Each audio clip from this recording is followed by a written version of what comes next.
Hello, my dear students.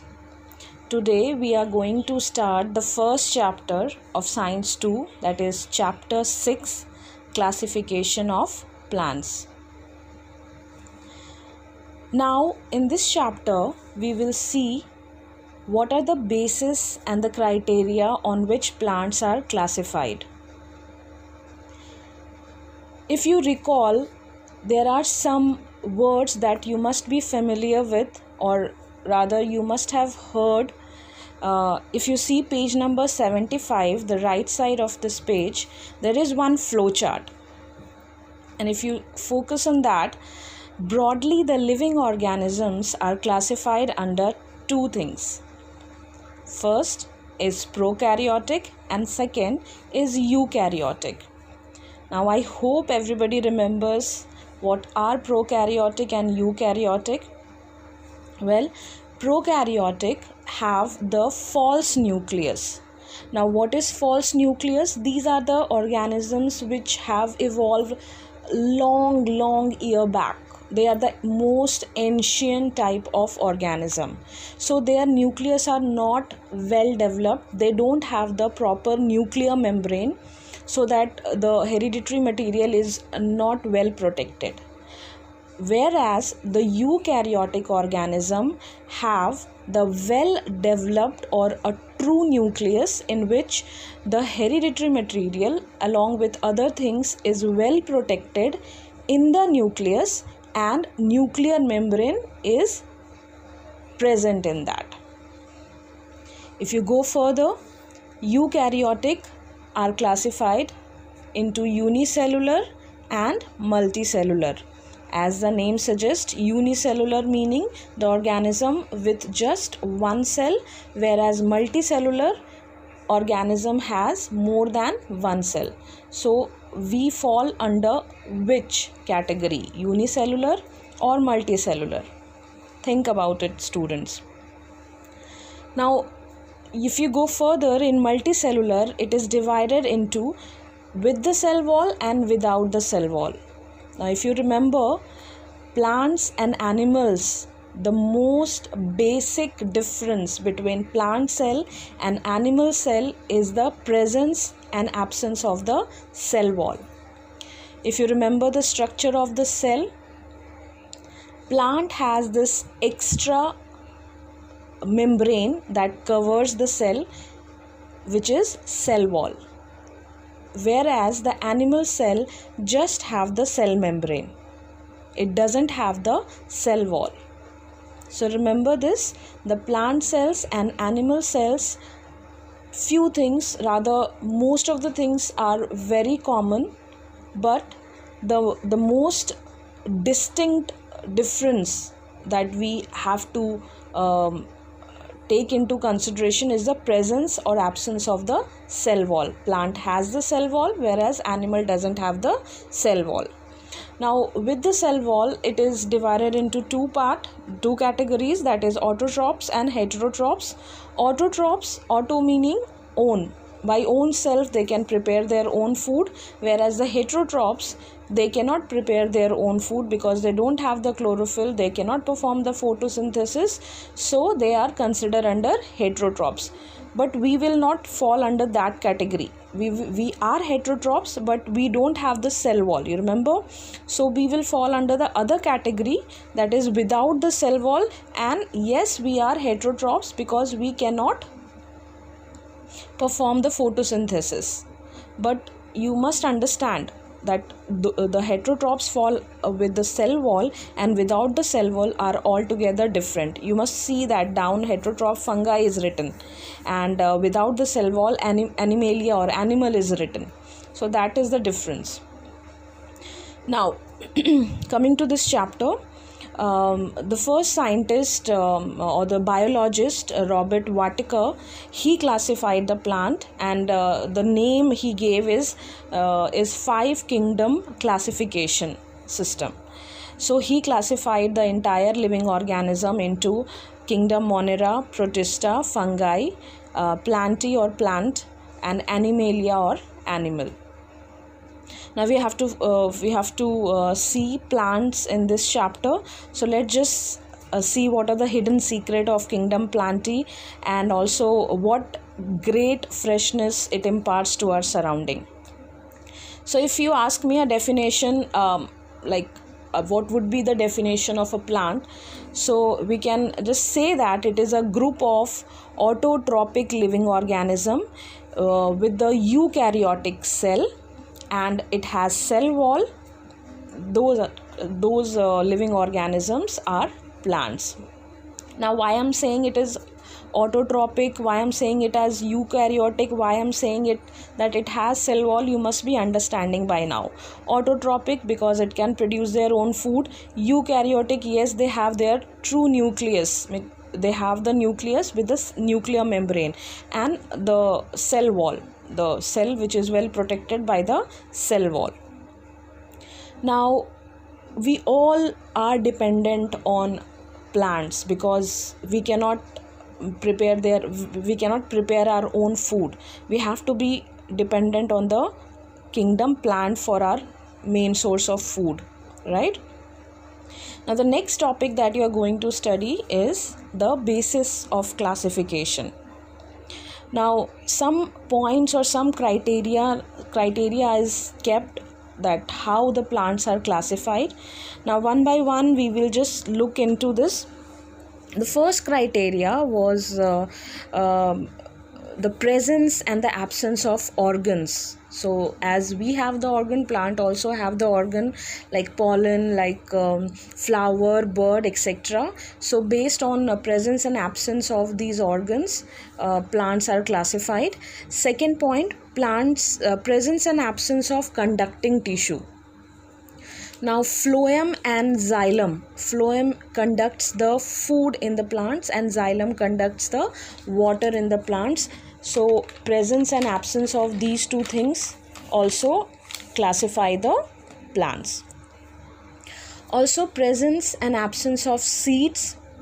Okay, further, seeds is present inside the fruit or they are present just like that, meaning they don't bear the fruit but they still have the seed. So this is also the main criteria for the classification of plant.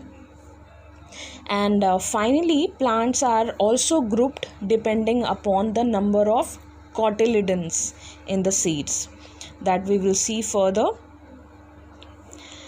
Now, in this chapter, plants are broadly classified into two subkingdoms. I was giving you like 5 kingdoms that Robert Whitaker has given. Now, in the plant kingdom, you have to study 2 subkingdom under which all the different varieties of plant will come. So, the first subkingdom is cryptogams and second one is phanerogams. I repeat, the first subkingdom is cryptogams and the second is phanerogams.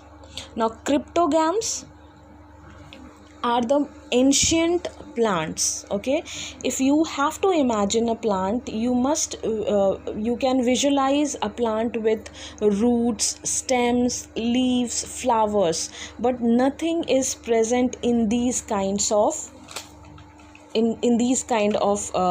division, that is cryptogams. Okay, for example, if you see algae, you must be knowing that the green color mass that is present all around the pond or the lake, stagnant pond or the lake, that is just the green mass. Okay, it doesn't have roots, it doesn't have stem, but still it is a plant, it is considered as a plant.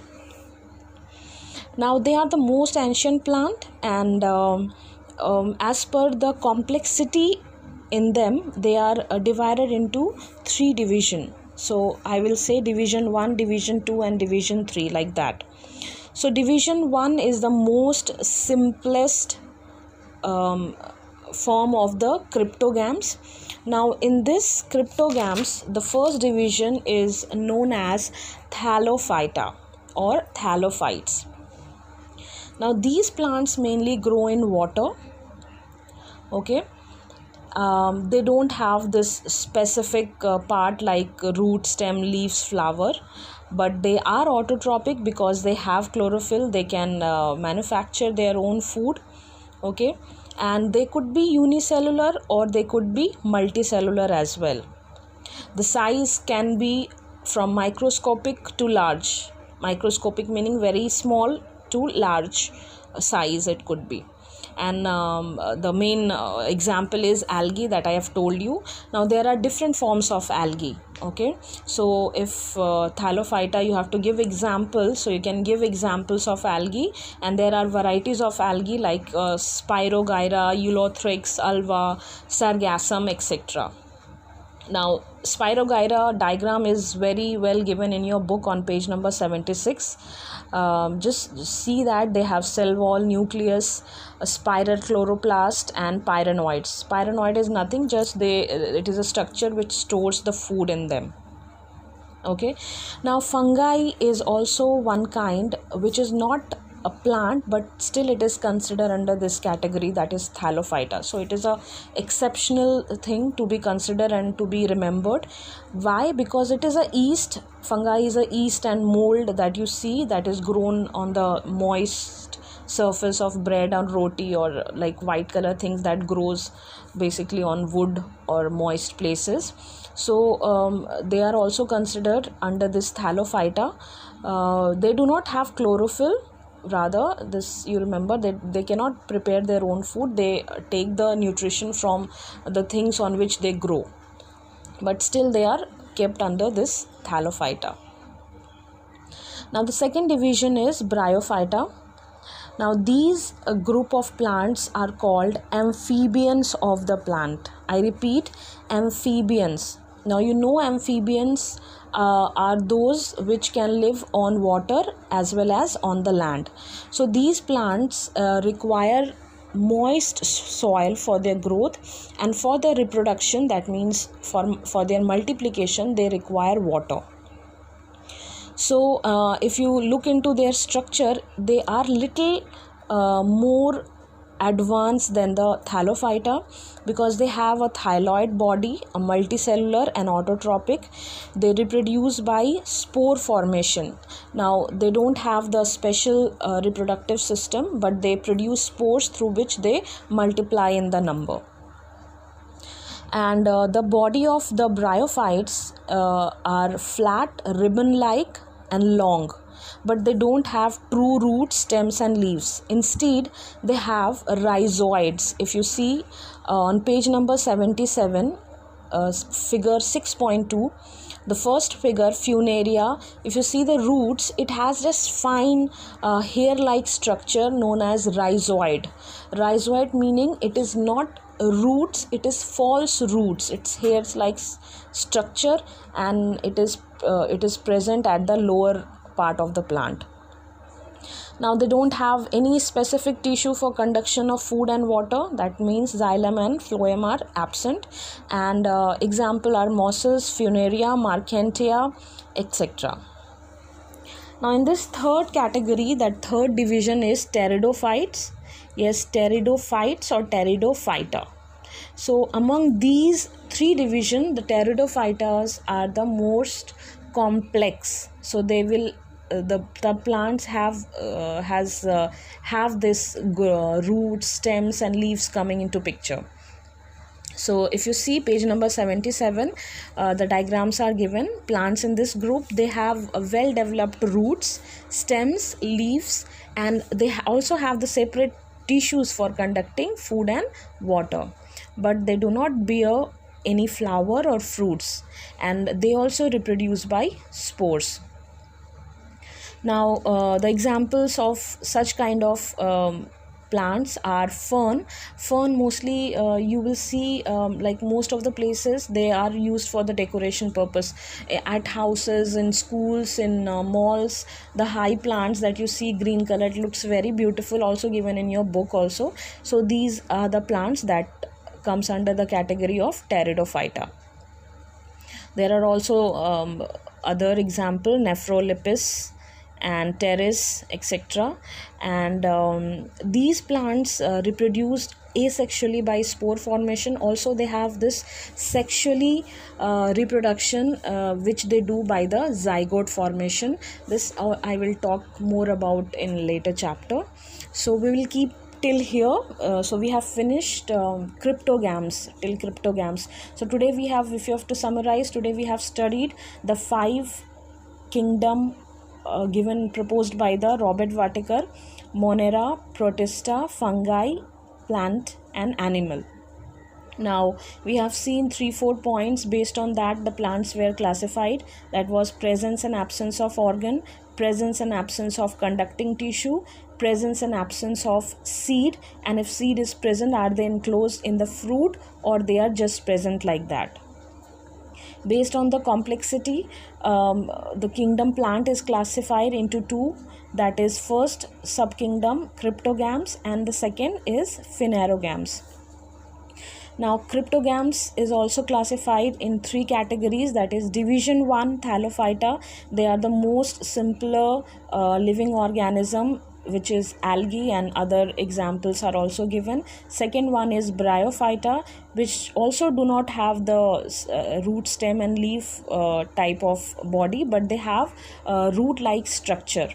And the third one is Pteridophyta, in which they have the root, stem and leaves, and also conducting tissues are present, and that's it. So this is all about the cryptogams. Now you have to tell me, think about it, what are the similarities between all these plants that you heard today from me, that is Thallophyta, Bryophyta and Pteridophytas.